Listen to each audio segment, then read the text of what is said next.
Hello again. We've spoken about critical appraisal of randomized controlled trials. Now we talk about critical appraisal of observational studies.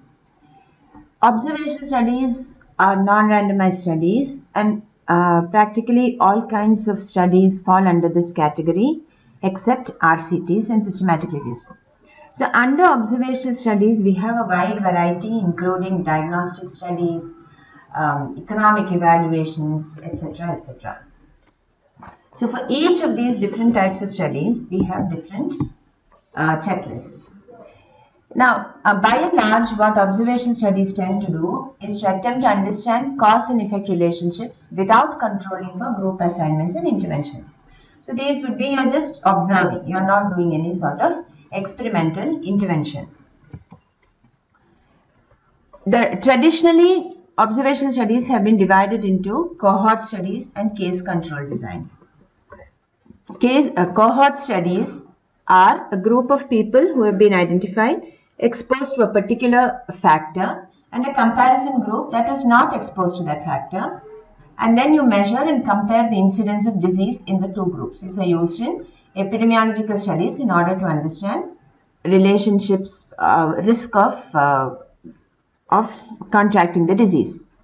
So if there's a higher incidence of disease in the exposed group, then it suggests an association. Cohort studies can be prospective or retrospective. You can go backwards or you can go forwards. You can plan a cohort study or you can assess what has already been documented. Then you have case control designs. This identifies a group of individuals who have developed the disease and a comparison group who did not have the disease.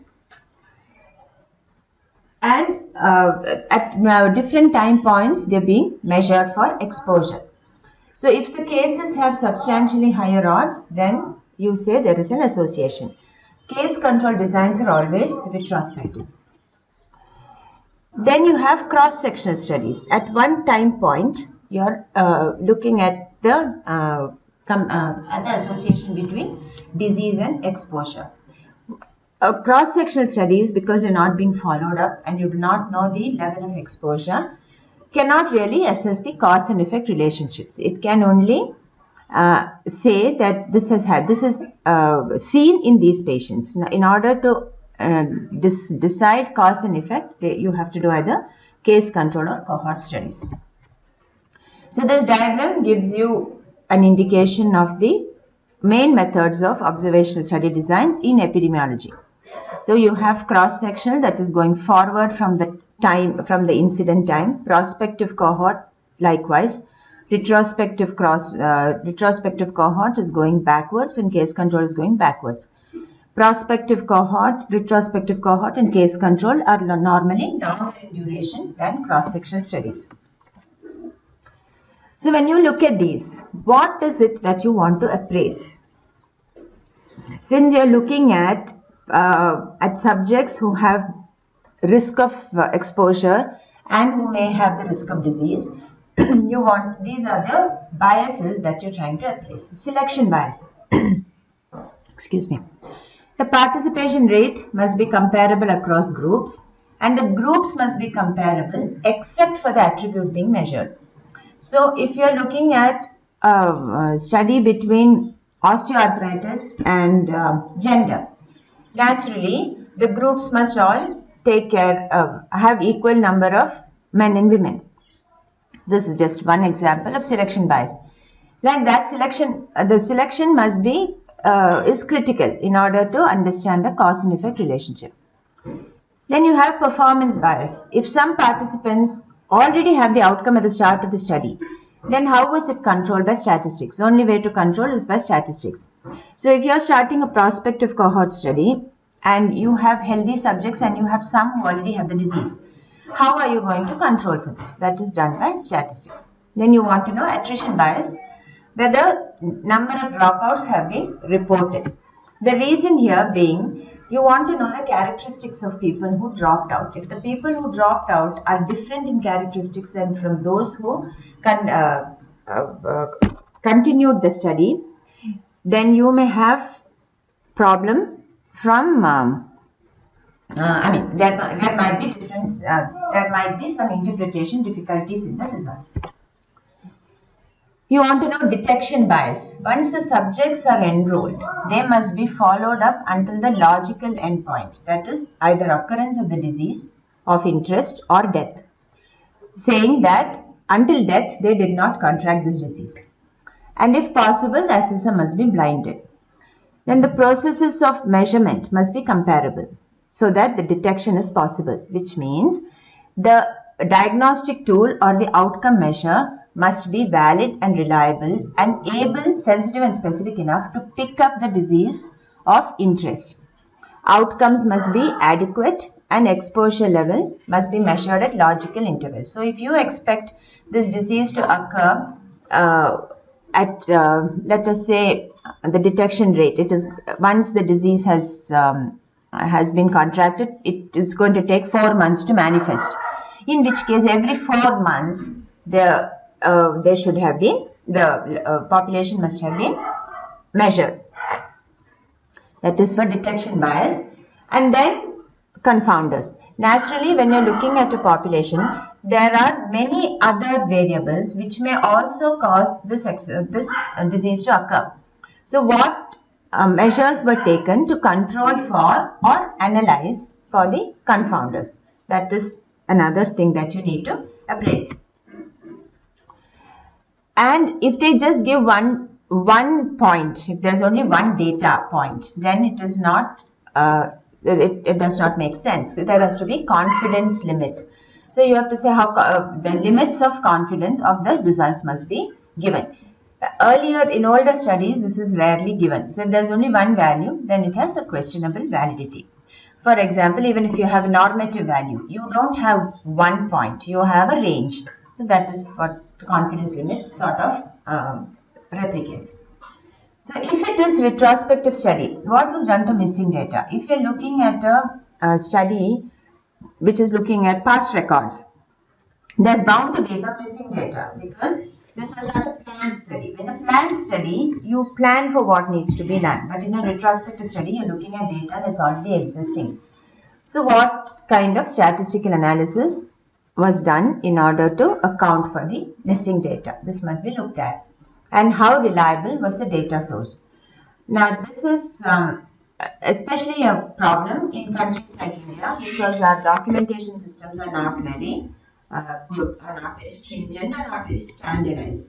So, if you are looking at data, government databases, etc., there might be problems of reliability. So, has this been accounted for or has this been mentioned? That's all we're looking at. It's not like they can do anything, researchers can do anything about it, but has this been acknowledged? Coming to tools for case control and for Ottawa, Newcastle Ottawa scale talks about case control cohort and cross-section studies. So you have the scale has the following criteria: selection, comparability, exposure and outcome. For each situation, if it is adequate, a star is given. So there is no number, so it's based on a star system. There are two different, there's one for case control and one for cohort. Then you have, going back to critical appraisal skills program, you have a CASP guideline for observation studies also, and it follows the same logic as followed in RCTs. There is section A, B and C. So the section A, first you have a couple of questions to decide whether you need to throw it in the trash bin or whether you want to continue. So you have section A is, are the results valid? Then if it is, section B is, what are the results? And section C is applicability. So CASP in the screening questions, the first you have questions on recruitment, measurement of exposure, strength of the outcome measure, what were the confounders, how often was follow-up done, what results, what has been reported, how precise are the results, and is it believable? If the results are too great, then it can be due to bias, because normally you are not expecting very large results, except in some specific conditions. So if it is too great, you need to look at it with greater, with more of an eagle eye to see if there was some sort of bias. And finally, are the results relevant to your setting? Is your population similar to the population that was studied, and hence can you apply these same things to your country or your population? Is it consistent with other literature? When you look at cohort and cross-section studies, observational studies, you need to see if it is consistent with other literature, because observational studies must be comparable across similar populations. If there was a cause and effect relationship, is it consistent? Now, many of you may be familiar with Hill's postulates for cause and effect relationships. So, one of the requirements of Hill's postulates is that the cause effect must be consistent. If you see a cause and effect relationship in a population that is similar, and if you are looking at another population, there must be consistency of results. Consistency does not mean it must be duplicated. It only means it must be consistent. So if you have a strong relationship, there must be a strong relationship elsewhere. From here, you have implications for practice. Now, can you accept the results of this study and implicate it in your practice? This is what the CAS checklist appraises. Then you have what is called the trend statement. It is useful in non-randomized studies. Observational studies where you are doing an intervention, not an epidemiological study. And here it is talking about reporting quality step by step, just like we talked about the consort diagram, consort statement. From title to abstract, it is talking about reporting quality and then generalizability. So from title and abstract until generalizability, it talks about the trend statement. For allied health, nursing and other studies which use qualitative methodology, the Mecca for qualitative studies is McMaster University in Canada. So McMaster critical review form gives you a critical appraisal tool in order to appraise qualitative methodology. This is useful for those of us who use this methodology. GATE is another tool for epidemiological studies. It follows the PICO statement, but in observational studies, you have an additional domain of time. So you have patients or population, exposure, comparison, outcome, and time.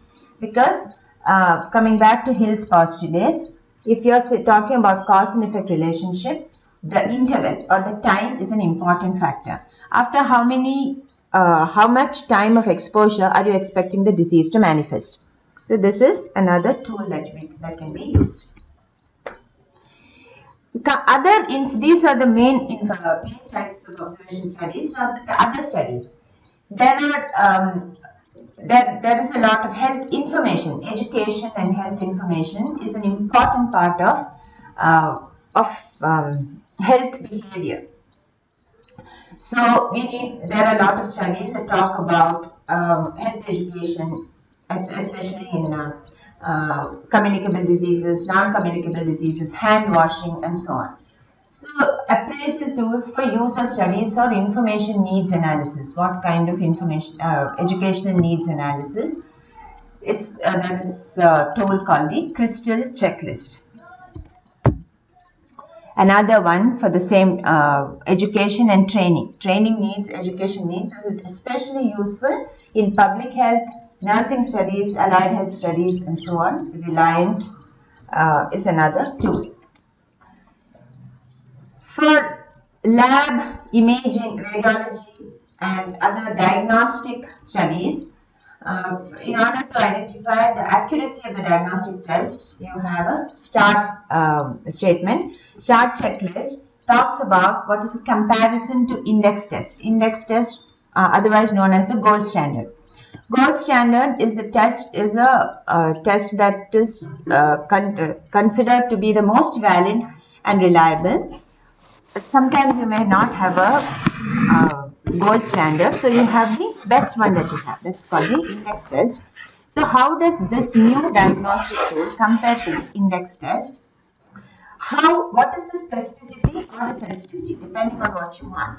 So if the idea is it's a screening tool and your idea is to catch as many people with a disease condition as possible, you require more sensitivity than specificity. So if you're going to do some sort of let us say surgery, then it needs to be sensitive as well as specific. So these are the characteristics that it is characteristics of the tool that it is looking at. When it is a diagnostic tool, you want to look at predictive validity. How certain is the test of being correct as a diagnostic tool, or the predictability? What are the cutoffs? What are the likelihood? What are the cutoffs where you will say the test is positive or negative? And the statistics is usually the ROC curve, area under the curve, and what is the intended use of, who is the population that you're intending to use this test on. So that is START guidelines statement. So I have not gone into great detail about all this because most of these tools are self-explanatory. I'm just giving you an overview of the some of the tools that are out there in order to identify, critically appraise the articles of these types that you will be reading.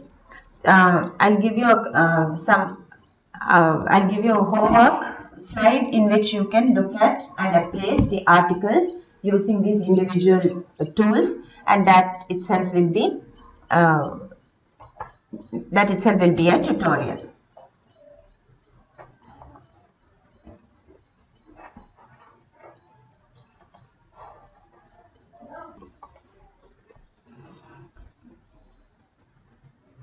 These 8 articles represent various types of studies. So there is cohort, case control, there is economic evaluation, there is needs assessment for education, there is a qualitative study, there's a diagnostic study, and so etc.